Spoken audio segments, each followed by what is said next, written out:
Hello, I'm Ben Maracle, and welcome to Where Hollywood is Taken Seriously. Today, I will be reviewing the movie Man of Steel. This is the sixth Superman film to hit the big screen. In the movie, Superman makes it very clear that the S symbol on his suit means hope. Well, there is no hope for this film. Man of Steel is directed by Zack Snyder, who is known for the movie Watchmen. The story for Man of Steel was written by David S. Goyer and Christopher Nolan, who should be extremely disappointed in himself because the story is horrible. Chris Nolan should have walked away from the superhero world after he finished his brilliant Dark Knight trilogy. Since Man of Steel is an origin story of how Superman comes to Earth as a baby, the movie begins on Krypton, which looks more like the planet Geonosis from Star Wars Episode II: Attack of the Clones. In the past, Krypton has always looked like a beautiful planet until it falls apart. In Man of Steel, it looks like it is all made of sand and is not attractive at all.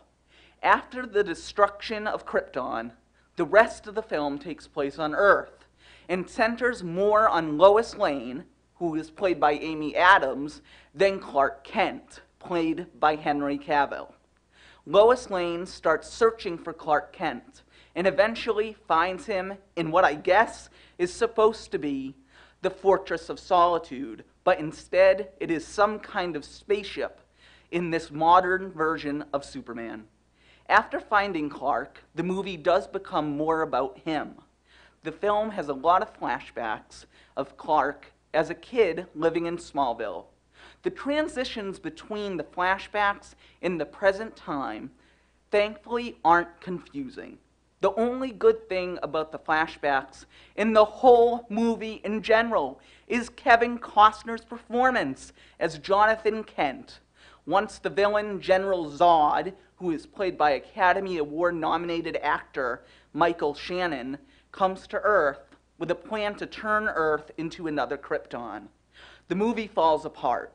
General Zod's idea of turning Earth into another Krypton is a cool concept, but it is destroyed by scenes of fighting between General Zod and Superman that soon become pointless and make the movie drag on.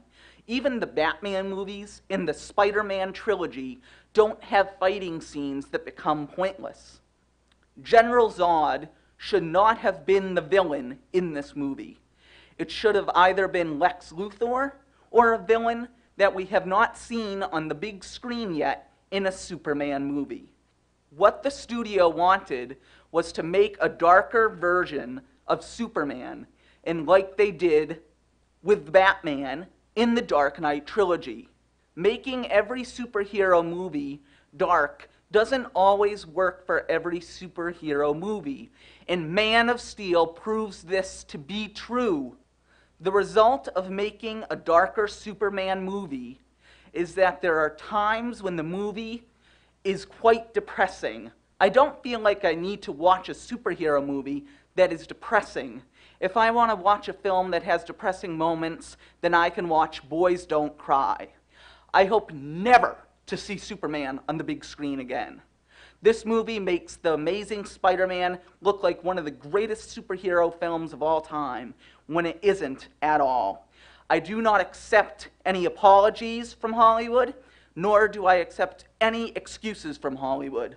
I am not forgiving when grading a film. I give Man of Steel an F-. I hope you keep watching my future reviews.